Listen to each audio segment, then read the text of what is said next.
Oi, gente! Obrigada por continuar nos acompanhando.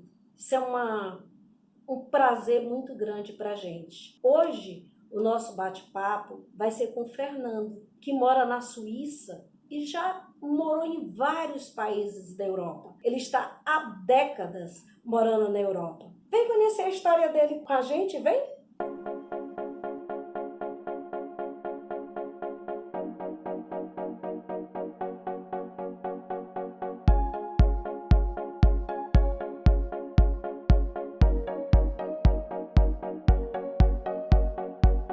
Oi, Fernando.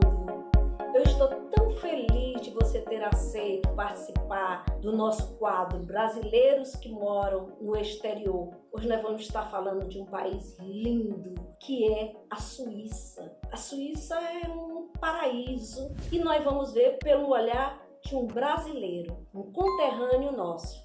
Seja bem-vindo, seja bem-vindo ao nosso quadro, Fernando. Ô, Salete, muito obrigado. Me sinto lisonjeado de poder fazer parte desse quadro. Fiquei muito contente com a sua oferta ou ter conversado comigo se eu gostaria de participar. Logicamente, eu nunca fiz isso, nunca tive a oportunidade, que a gente usa essas ferramentas de comunicação, mas falar com alguém assim diretamente sobre como é viver fora do Brasil, especialmente na Suíça, é um prazer poder falar um pouquinho do mini país no meio da Europa. E como foi, Fernando, que deu essa vontade, deu esse bichinho dentro de você? Caiu aí de paraquedas na Suíça ou você viajou a outros países antes de ficar morando na Suíça? Conta pra gente.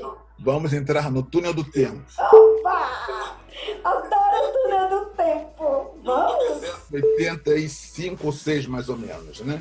Eu estudei letras no Brasil, aí já sabia falar francês, falava já um pouquinho de inglês. E na época, quando eu acabei a faculdade, me ofereceram um trabalho de guia de turismo. Como eu sou carioca do Rio de Janeiro, eu conheço os pontos típicos do Rio de Janeiro, porque eu nasci e criado lá, mas eu não tinha uma formação de guia. Naquela época, você não precisava, porque você recebia um livrinho falando Corcovado, quando foi inaugurado. Então, a gente ia com o livrinho explicando para os turistas. Então, a gente ia passando de hotel em hotel, pegando os turistas. Aí você pegava um grupo de ingleses, um grupo de americanos, um grupo de alemães, um grupo de franceses. Então, quer dizer, conhecendo várias pessoas, na época, eu via, nossa senhora, se a gente vem para cá, gasta tanto dinheiro, aí você pergunta o que eles fazem da vida, não eram que eram donos de alguma coisa, pessoas muito ricas, não. Viviam do seu salário e faziam férias do Brasil.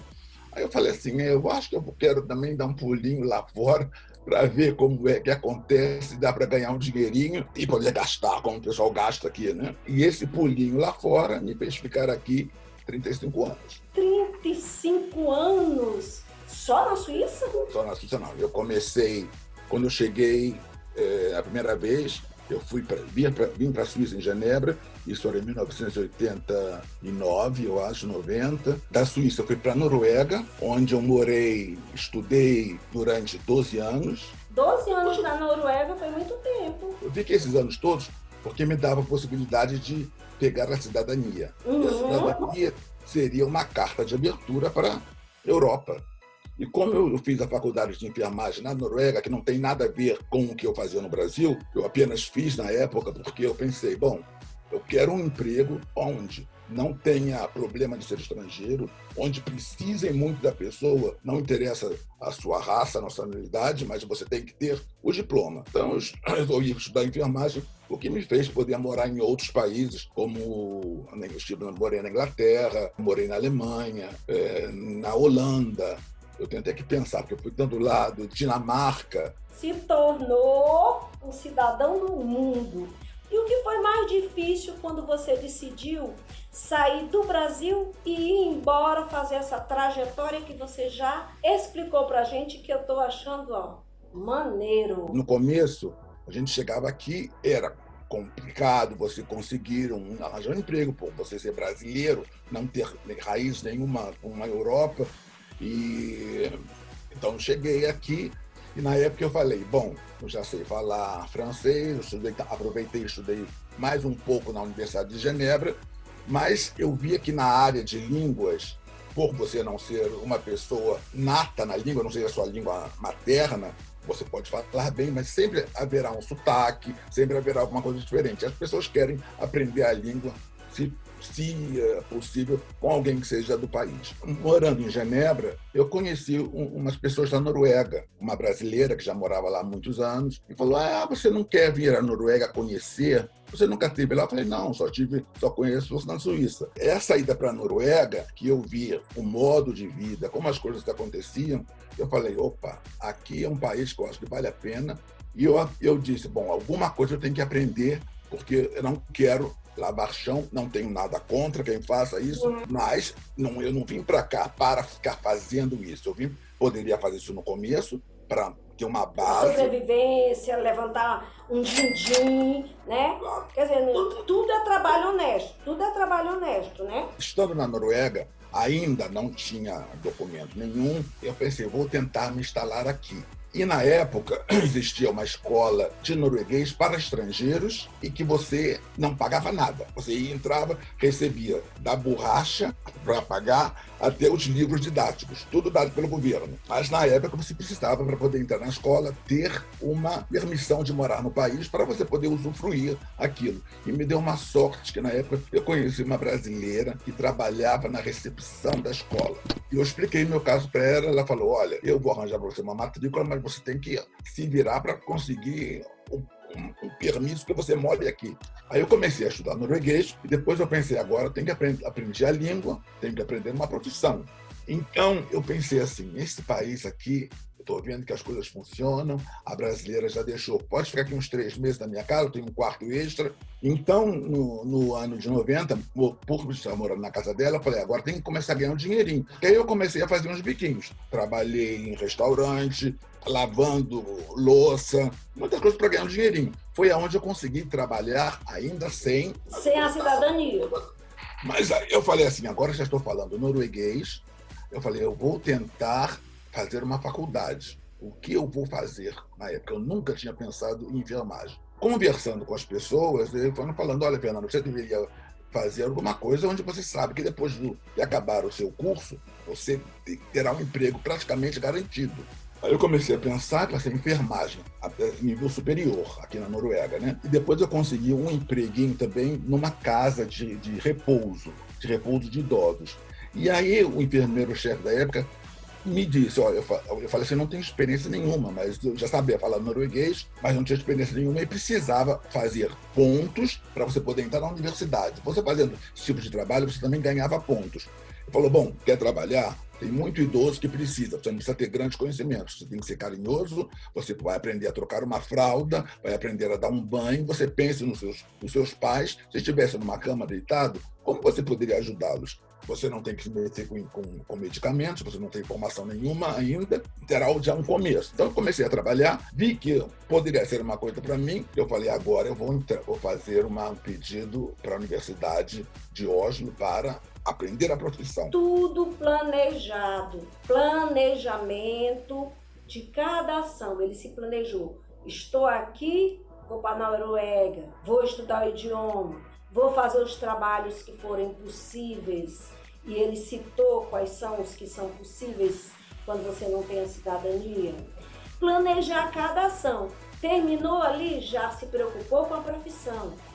Terminou a profissão, já se preocupou um pouco mais para crescer na profissão. Eu consegui, então, entrar na faculdade de enfermagem, levando toda a minha papelada do Brasil, né, porque eu já tinha feito faculdade no Brasil, mas não era reconhecida, mas te dava alguns pontos por já ter um curso superior. E no final eu consegui. Eu me formei em enfermagem, então com o diploma de enfermagem e o passaporte na mão, que eu chamo entre os brasileiros da minha carta de euforia, que é um passaporte de um outro país, da Europa, é a minha carta de euforia. Eu disse: fui liberto com esse passaporte. A procura de enfermagem aqui na Europa é enorme, enorme, enorme, enorme, enorme. Eu aconselho, se alguém quiser... Quer dizer que tem necessidade da profissão de enfermeiros na Europa. Tem muita gente que não quer trabalhar com pacientes em geral.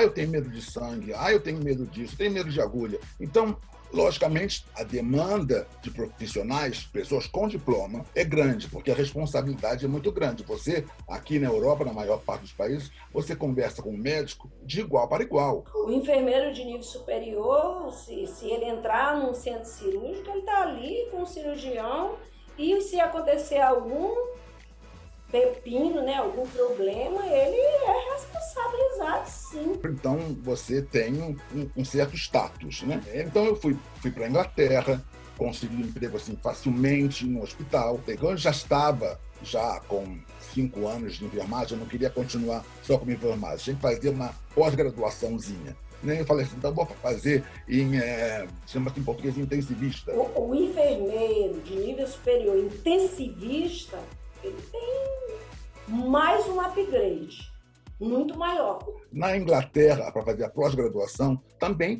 foi o hospital, na época, que pagou para eu fazer essa pós-graduação. Você trabalha ao mesmo tempo e faz a universidade. Já estando dentro do hospital, então é mais fácil você fazer estágio, porque tem que fazer o estágio enquanto você vai para a aula. E ainda por cima, tem que trabalhar, porque o hospital está garantindo o seu estudo. Então essa enfermeira já falou, aproveita, não fica parado só na enfermagem. Eu fiz e eu vi que as portas se abriram ainda mais. Quem eram essas pessoas que te davam esses conselhos? Ou vinha tudo da tua cabeça? Ou eram as pessoas do teu convívio no dia a dia? Uma mistura de tudo. Eu sempre não gostei de ficar parado, eu sempre quis continuar. Claro que aí você pede ajuda ou conselhos de pessoas que têm mais experiência. E essas pessoas são nativos dos países ou são outros brasileiros? Então, a maior parte são nativos dos países. Que coisa maravilhosa! Os nativos são abertos a esse ponto. Hoje em dia a gente encontra mais brasileiros com níveis mais altos de estudos e tudo, a gente encontra mais fácil. Mas naquela época não tinha, era muito, muito difícil. Em 95 também, eu acho que eu era o único enfermeiro preto ali naquele setor. Isso era algum problema para os nativos dos países que você transitava? O fato de você ser da raça, como você acabou de falar, negra? Não é que diga que é, mas indiretamente é, porque todo mundo fica com um olhinho atrás, porque no Brasil a gente vai aceitando todo mundo, oi, tudo bem, convida para ir em casa, mas aqui a coisa é mais assim, né? Nós vamos abrir as portas aos poucos, você vai se provando quem você é, né? Estrangeiro, brasileiro, está fazendo o que aqui, né? Então, muitos que eu usei como pontes de ajuda foram pessoas locais, mas não é que eles fizeram investiram alguma coisa em mim, mas não, me deram as eles na realidade te aceitavam porque você sabia como chegar até eles. Você chegava todo humilde, querendo fazer, mostrando interesse, quer dizer, que não estava ali a passeio, estava ali para construir um futuro. E todo mundo sério gosta de quem quer construir um futuro, né? Claro, eu, pelo menos, acho maravilhoso quando eu encontro um jovem querendo criar o seu futuro e ter essa coragem que você teve. Uma coragem lindíssima. Eu aconselho os jovens terem essa coragem. Então, fiquei na Inglaterra uns 4 anos e eu falei, bom, eu vou voltar para meus países nórdicos pela internet, como voltar para as possibilidades de emprego que existiam. E eu vi que na Dinamarca, que é ao lado da Noruega, também estavam precisando. Eles estavam tão necessitados que eles te pagavam a viagem de volta ao país, mas te davam casa, para você descontar o seu salário, o seu apartamento, ou o quarto, seja o que fosse, e praticamente já chegava empregado. É assim que eu fiz. Não seria o hospital que eu quisesse de cabeça, mas ele está me oferecendo, vai pagar tudo, é nesse que eu vou.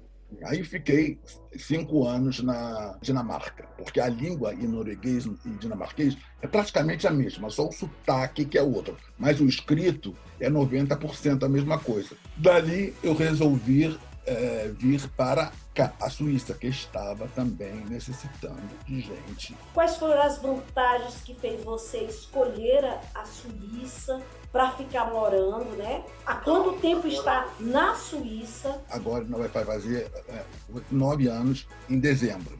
Vai fazer 9 anos que eu estou agora definitivamente na Suíça, e daqui não saio, daqui ninguém me tira. Daqui não saio, daqui ninguém me tira. Ai, vai lá pra Suíça, daqui não saio, daqui ninguém me tira. Que graça! Falei, não, agora eu e vou ficar de vez. Entrei no site antes de ir para a Suíça e olhei, porque eu sabia que os salários aqui eram muito bons. Eu já tinha estado em Genebra, mas em 1985. Aí eu falei, deixa eu ver as possibilidades de enfermagem. Eu sei que o meu diploma da Noruega também seria válido aqui, porque um curso superior feito na Europa tem os acordos europeus, onde os diplomas de curso superior são validados. Muito pouca burocracia. O que podem te pedir é que você saiba a língua, mas só quem pode dizer não é o empregador.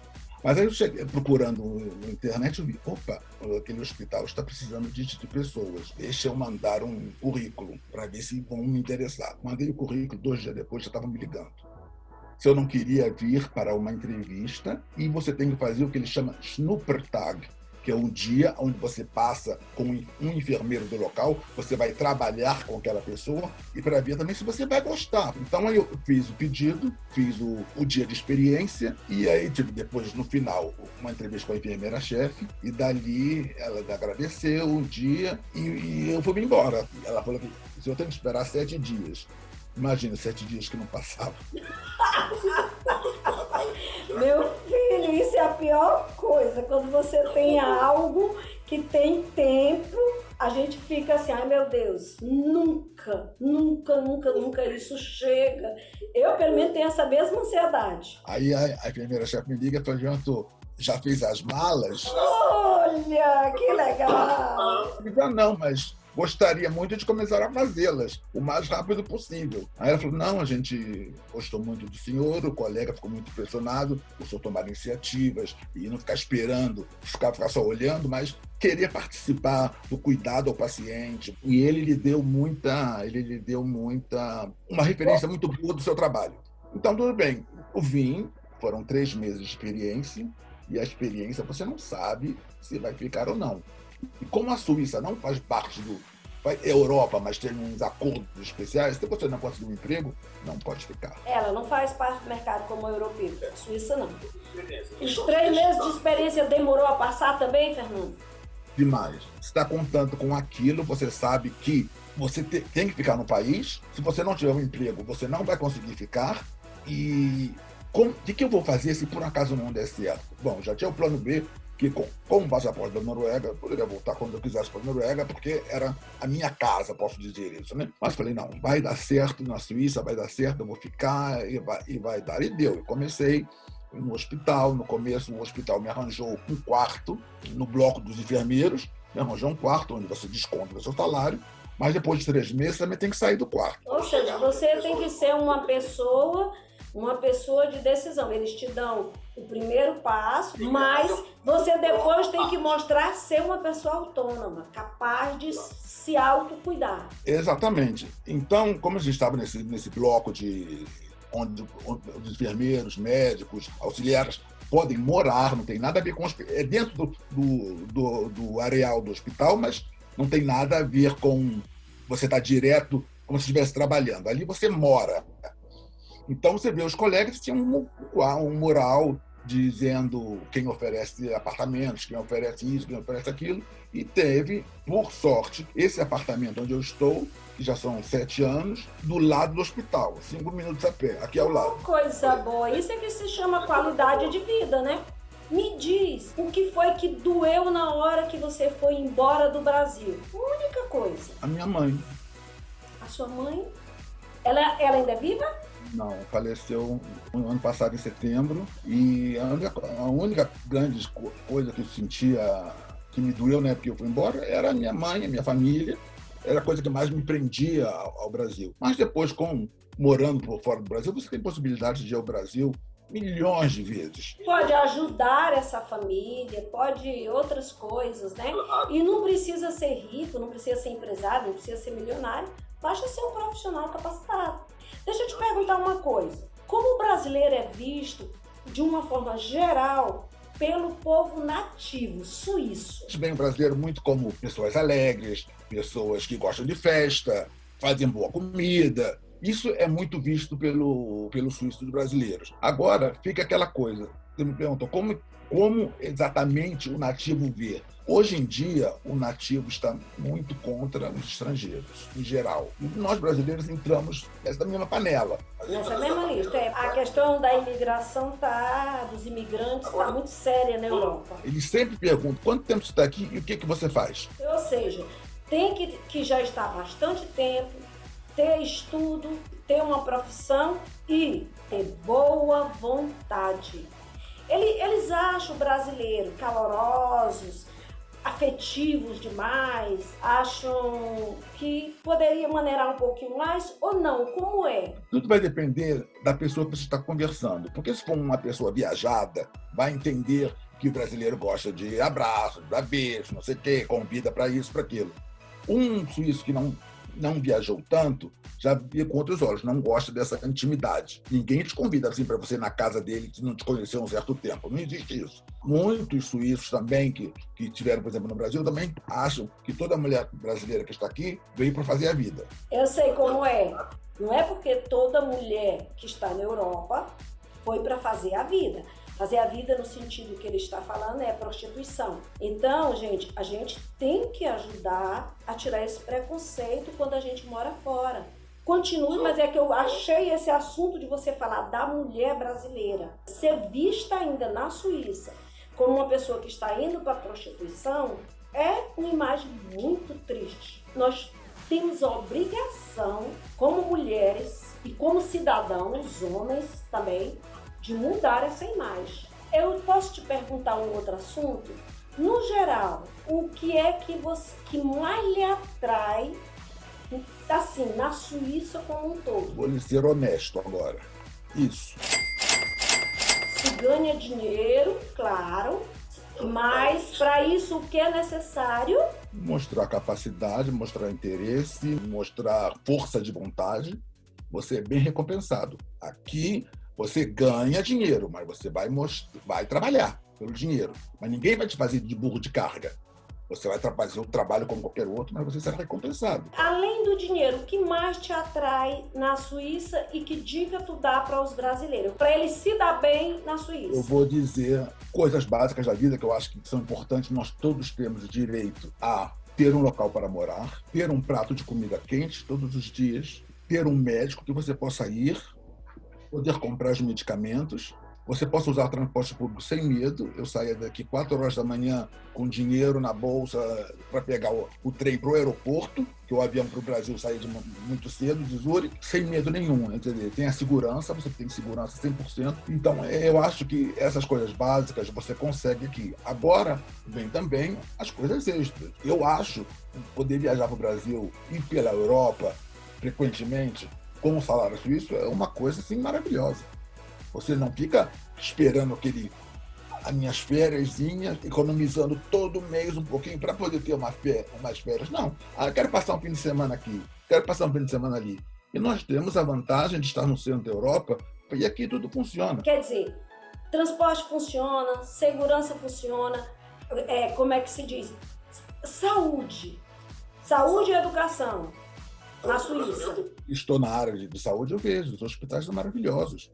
Tem quarto de uma pessoa, de 2 pessoas, ou enfermeira de 4. Um enfermeiro diplomado aqui é totalmente diferente no Brasil. A gente trabalha, é um enfermeiro para no máximo 4 pacientes, ou 3 pacientes. Mas você é o responsável pelos pacientes. Então você também é recompensado por isso, porque você tem muita responsabilidade para cuidar das pessoas. Você acha que os impostos que se pagam são altos, mas vem todo de retorno para a população, e para a população inclui também os imigrantes brasileiros? Inclui todo mundo.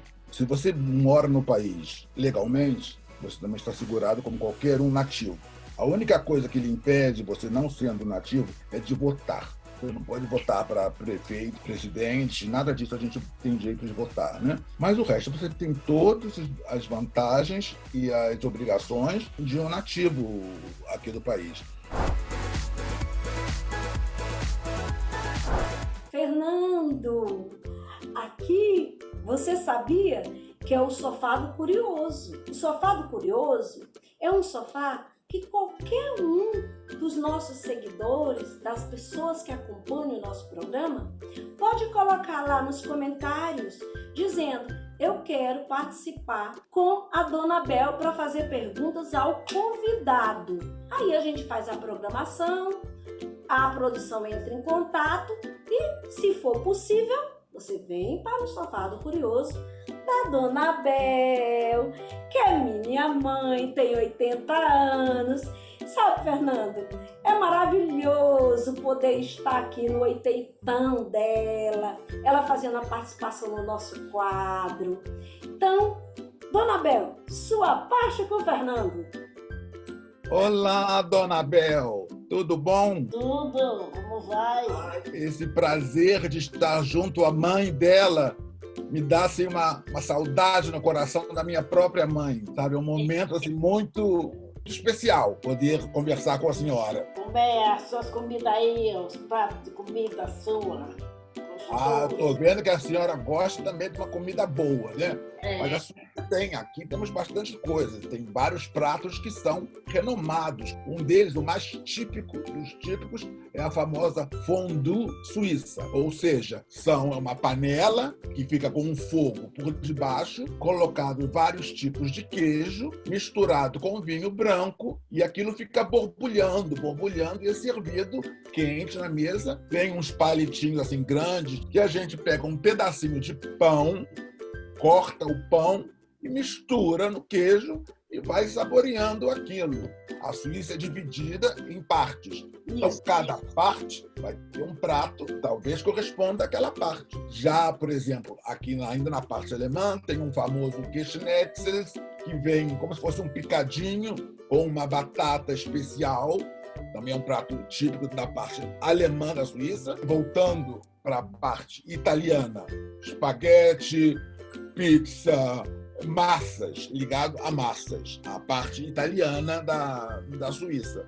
E a parte francesa, onde é a parte onde vem os chocolates, que todo mundo gosta, é bem da parte francesa da Suíça. Tem museus de chocolate, onde a gente pode experimentar todos os tipos de chocolate, com a porcentagem de cacau colocada no chocolate. É um passeio que eu acho que vale a pena, se a senhora um dia vier me visitar, para nós irmos comer um bom chocolate suíço. Eu gosto da ideia, Dona Bel, viu? Eu gosto da ideia da gente comer um chocolate suíço junto com o Fernando na fábrica. Bacana, né, a ideia? É, sim. Continue, querido Fernando. Depois de a gente comer um chocolate, temos que desgastar as calorias e podemos passear nos parques lindos que tem pela Suíça inteira. Tem, por exemplo, em Genebra, o famoso Jardim das Flores, onde tem um relógio todo feito de flores, onde a pessoa pode passear, passar o dia, para aproveitar os poucos meses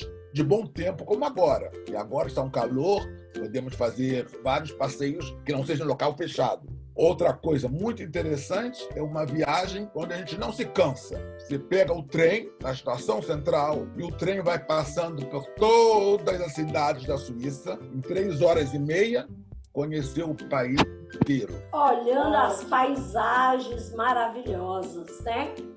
Meu querido, deixa eu te perguntar.